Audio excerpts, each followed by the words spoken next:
Today we're talking about using the 5 natural senses for wellness. Today we're talking about our sense of touch. Hey there, my name's Ife. This is Are You Happy TV. We're here humanizing mental health. And one of the amazing things that I love about real mental health is not only is it just human, but these are concepts. Today we're talking about things that are just simple. How do we remain in a place where we're happy and whole? We are treating ourselves with love. We're living in abundance. You know, I think a lot of times the answers are simple, even though getting there might not be easy. But today we're going to talk about how do we use the 5 natural senses for our wellness. We've been going through this process of having these videos where we're talking about the 5 natural senses: our sense of sight, our sense of smell, sense of taste, sense of hearing, and sense of touch. Today, what we're talking about is our sense of touch. How do we use our sense of touch for wellness? Previously, we talked about our sense of sight, our sense of smell. For example, we talked about the amazing things that happen to us when we can look out of a window and stare at a tree for 30 seconds.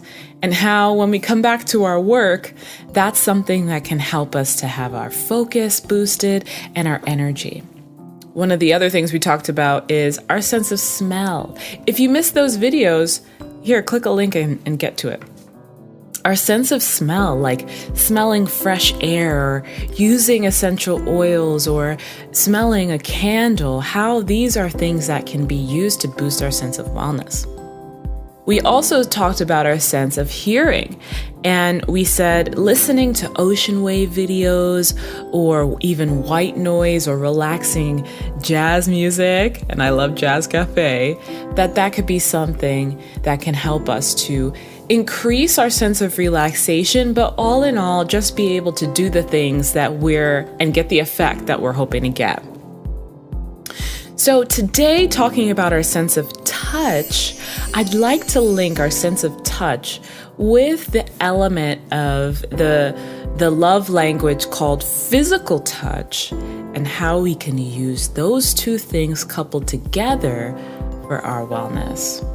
So if you missed the video on the 5 love languages and how we can use that for self-compassion, you can click a link wherever that may be and be able to catch that video there.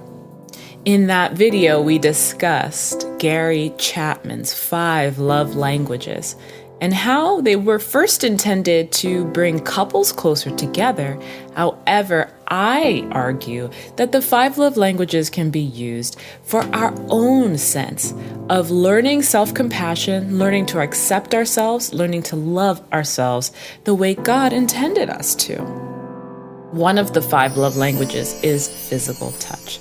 And in that video, we discussed that it's possible to think about the clothing that we are wearing, to think about the items that we're surrounding ourselves with, to incorporate a sense of love towards ourselves as we use different textures and breathability and softness to bring about a sense of well-being in our lives. So today, our sense of touch will link to that physical touch episode. So what I'm here to say is, let's start using our imagination and think about how our body and our minds will react or even respond to different varying textures. For example, when was the last time you wore a fleece sweatshirt? Fleece is this soft texture that on the inside of a sweatshirt might bring about a different level of comfort. Now, for some people don't like the feeling of fleece, and some people feel that it's kind of weird. That's okay. All we're here to do today is to start to think about, imagining, even brainstorming what these different textures do for you and how can you incorporate those different textures into your daily life. For example, I'm looking around my studio right now and I'm seeing things that have a soft texture to them. Even this blanket behind us here, it is a fuzzy, soft texture. I think about even the carpet in my office is a soft texture. And what does softness, as we experience that sensation, that touch, what does it do for us?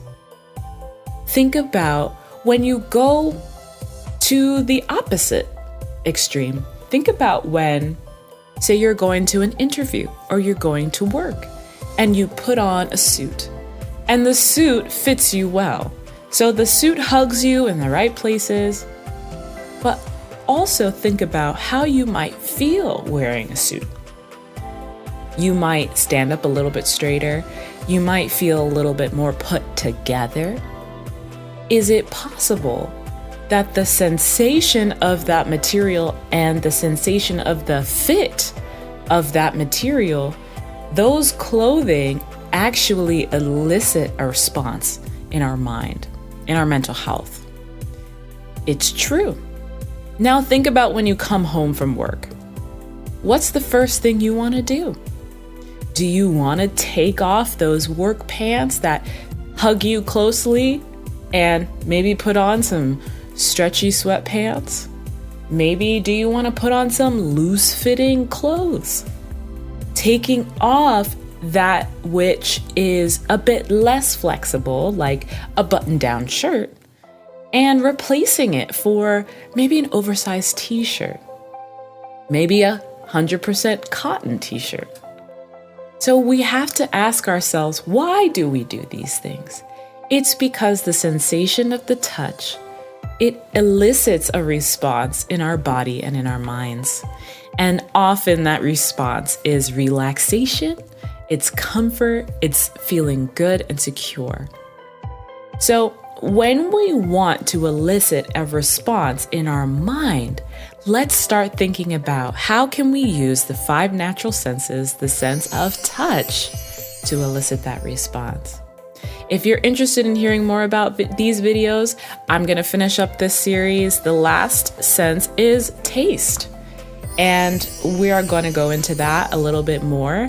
If you're interested in videos like this, hit the subscribe button and join us as we are looking to humanize mental health and bring about results that people want to see as it relates to how they view themselves, how they view the world around them, and how we can live free and accept who we are. Well, hope you liked it. Take care. See you next time.